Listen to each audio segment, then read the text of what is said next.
I'm kind of used to trying to talk people into things. Right, and moving quickly on your feet, able to Yeah. move quickly on your feet. Now, how much of that comes from the fact that before you became famous, so to speak, you spent a lot of years in this town on the streets? I mean, you've had a variety of jobs, and you used to take the bus to get around. I mean, you've waited for buses in Southern California to get around.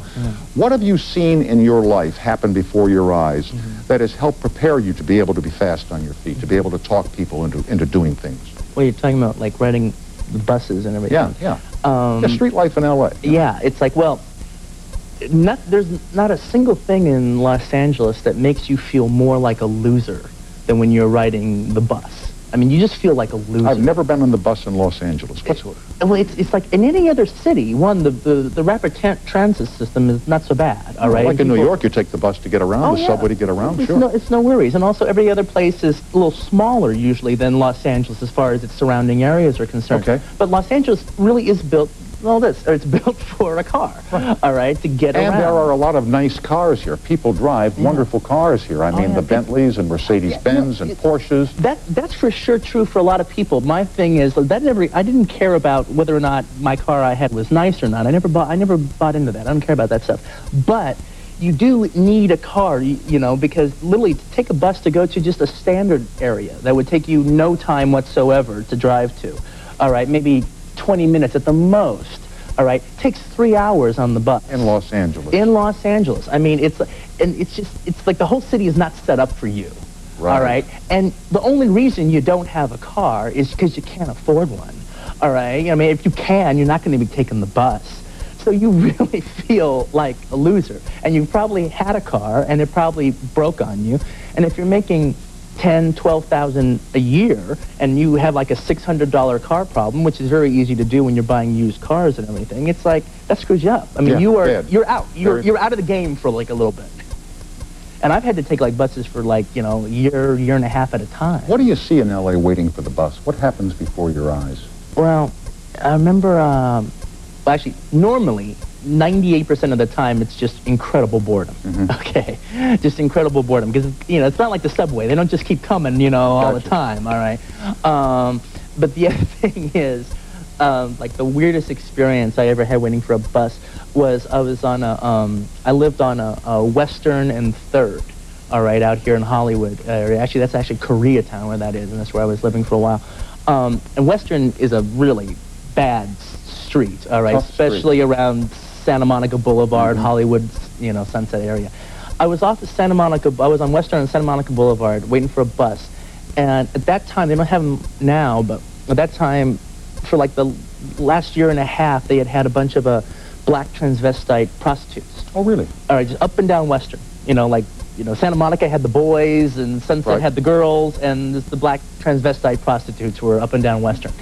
And so it's like, like 1 o'clock in the morning or something like that. It was one good thing about Hollywood is the buses went for a while, all right? I mean, I've been stuck when the buses stopped, and I was halfway home, all right, in trouble. So I'm sitting there, it's 1 o'clock in the morning, I'm bored and everything, and there's a transvestite, like, by the bus stop, and she's kicking it too, all right? She's just leaning up against the bus stop, just chilling and everything. I'm chilling, I'm not paying attention to her, she's not paying attention to me. And all of a sudden, I just noticed, actually, she was on this side, I noticed over the corner of her shoulder, a van pull up and stop. And then this kid hops out of the van. Now, the transvestite hasn't noticed it yet, all right? The kid hops out of the van with a baseball bat and comes up, like, behind the transvestite, like this, like, ready to, whack, right out of the park, all right?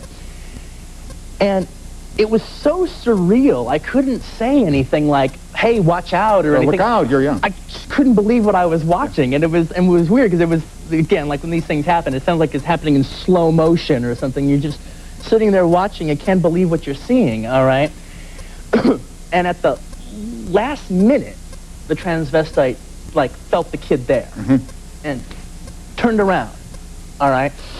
And the kid, like freezed up for just like about a second, all right? And the transvestite says, "Don't do it, I'm Vice." Oh. And the kid's sitting there thinking, "I'm telling you, you better not do it, I'm Vice." and he's saying, do not do it. I'm a vice cop. Put it down. And then the kid swings. But the transvestite really screwed up with his mind. He just kind of gave him a little hit. Not that I would want to get hit like that, but he gave him a little hit on the arm. And then all of a sudden, all the doors of the van pop open, and like these 6 cholo guys, all right, just jump out, all right? And this was like about the time when you were hearing all this stuff about, just spraying the streets and everything.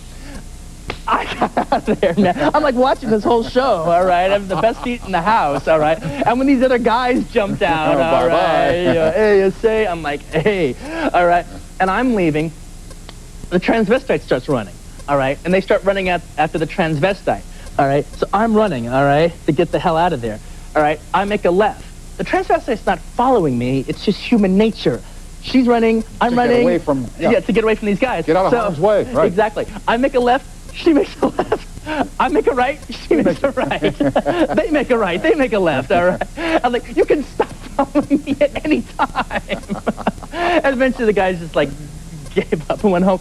And then me and the transvestite didn't say anything to each other. We just walked right back to the bus stop, and I got on the bus and left. Yeah, there you go. We're chatting with Quentin Tarantino, the motion picture director and actor, back with Quentin and you on the toll-free as time permits after this break.